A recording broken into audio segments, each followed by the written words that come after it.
I've been through so much. I've seen so much. I've been attacked so many times. Death threats. I've been sexualized. I've been threatened. I've been so many things, and I've stood strong every single time. And I just try to stand strong for my teammates because I don't want them to see me down and like not be there for them. So when you take an L, you just got to take it on the chin. Nobody mourns when the villain catches an L. And Angel Reese, you have self-proclaimed to be the villain. Shout out to you, because you were the second best basketball player on the court, and it was not close. Outside of Caitlin Clark, it was you. 17 and 20, dog. Showed up, biggest game, second biggest game of your career. Absolute dog. But you can't, under any circumstance, go to the podium and now try to ask for individuals to give you sympathy. No one has sympathy for the villain. Mm-hmm. You painted the bullseye on your back. Why are you surprised when people shoot at you? Really?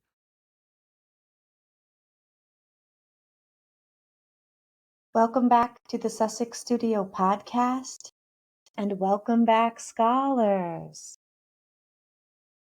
Today we're going to be discussing Angel Reese and Meghan Markle.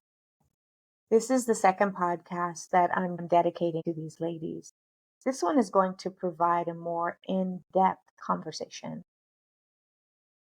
So, in our last episode, we explored the double standard faced by Angel and Meghan and how it reflects a larger issue.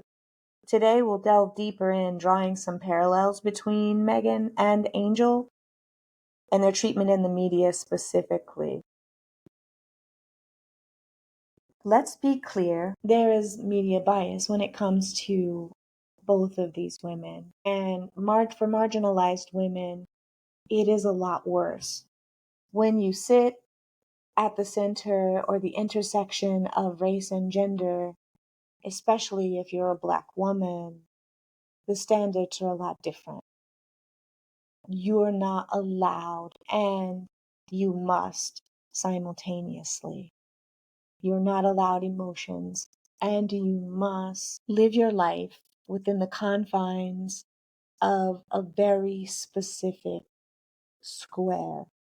To deviate is to lose everything all too often. When it comes to Meghan, the Duchess of Sussex, she is a biracial Black woman who married into the British royal family. This intersection of race and gender created a media firestorm. She was, as my mother would say, everything but a child of God in the British media tabloids. They saw her as an outsider, not belonging in this traditional institution, and she had polluted, exotic, I think is how they framed it, blood. Meghan faced relentless scrutiny. Her every move is and has been dissected, and this dissection comes with a racial and or sexual bias. Tears, frustration, all seen as negativity. When she attended the Queen's funeral and she was standing outside alone, a single teardrop fell. Faith is what the headlines said, because she couldn't have possibly cared for Queen Elizabeth. And if you followed Meghan for a while, you saw their train ride. You saw their interactions. You saw their giggles and sharing of little blankets. Thankfully,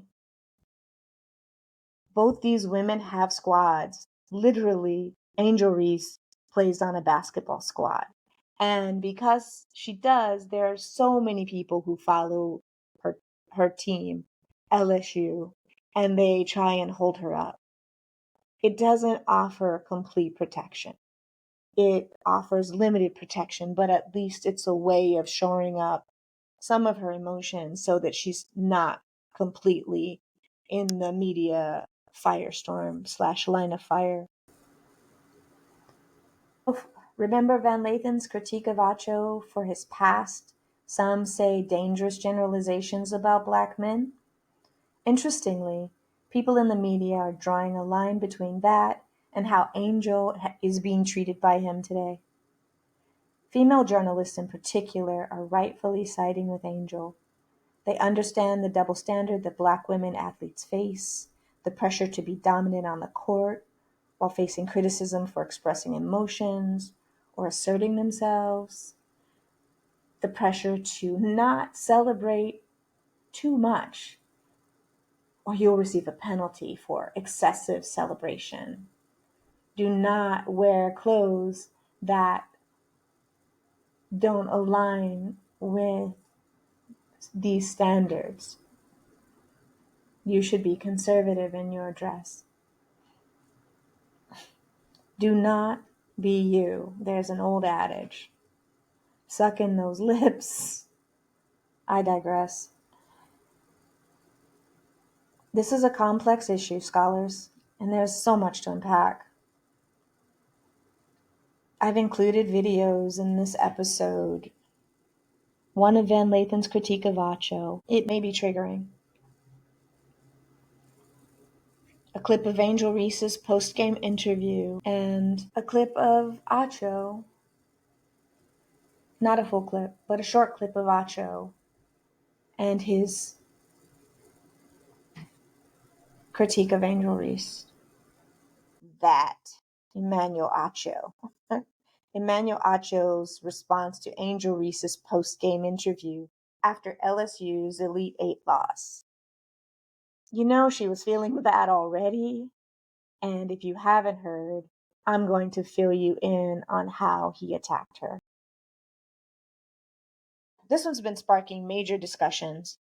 Acho took aim at Reese, a black female athlete who had already been labeled a villain by the media. Imagine your name being Angel and you being painted as a villain. He doubled down on that image, even saying she painted a target on her back. And that's where things get problematic. His genderless, raceless analysis doesn't hold water. Sports are absolutely influenced by race and gender. Black women athletes face a unique set of pressures and heightened scrutiny. And beyond that, this year's basketball season, actually last year, when Angel Reese won the championship, since then she's been painted as a villain. She dared to talk trash to another athlete, Caitlin Clark, on the floor of a basketball arena. And she's been suffering ever since. So then she gets painted as a villain. And this painting of her, in their minds, it seems allows them to cast all kinds of aspersions on her. She is this and she is that. She is, as my mother would say, in the mind of this media, everything but a child of God. She certainly is no angel. And when Angel spoke out about the online harassment, crickets. At her last press conference, she spoke out about the online harassment and sexualization that she's endured. She talked about receiving death threats. She talked about not feeling the same since that championship game last year. These experiences, all of these experiences, are directly connected to who she is, a young, Black, female athlete.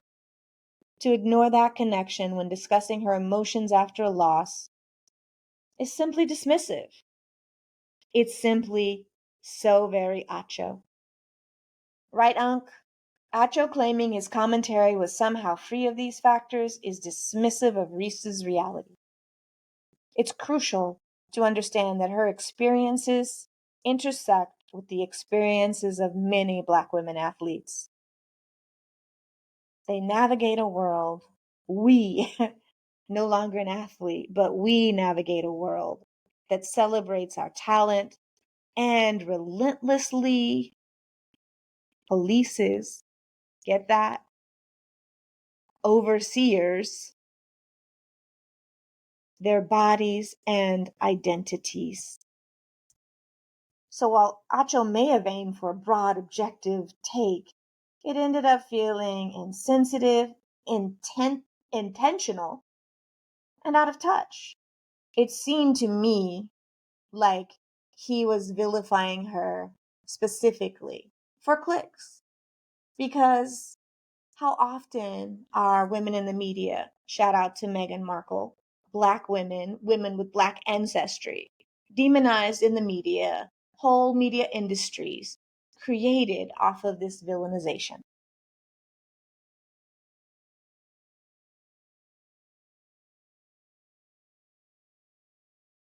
When white people say, well, racism doesn't exist, I know why they say that, because I've been in them rooms when they saying that. When I kick it with black people and they're like, all white people are racist. I know why you're saying that. All the while, I have the privilege and luxury of not having generational trauma because my parents were born in Nigeria. So, man, my method is removing some of the sting because I don't have that sting and trying to deliver a message in a manner that people can receive it. Okay. Let me tell you why what you just said offends me. Okay. All right.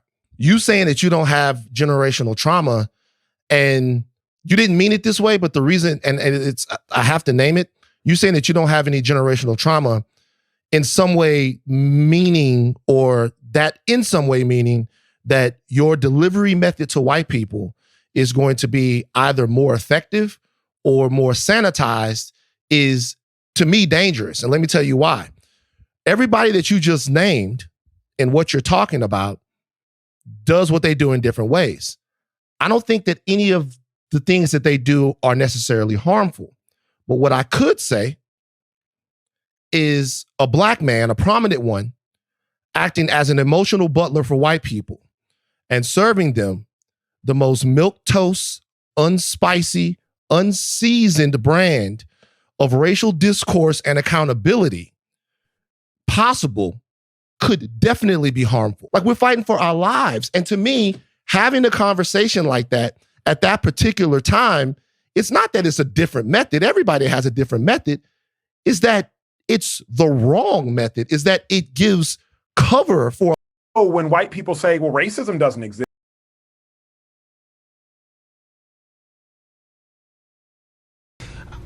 All this has happened since I won the national championship, and I said the other day I haven't had peace since then.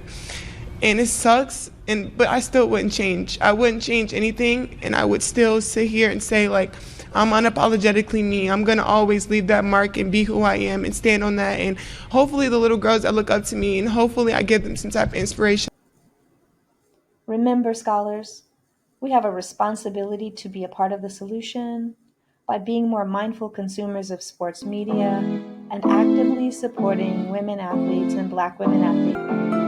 If you were moved by this episode at all, please like, subscribe, leave your comments, because I really want to know what you think of this episode and what you think of this subject. Until next time, ciao.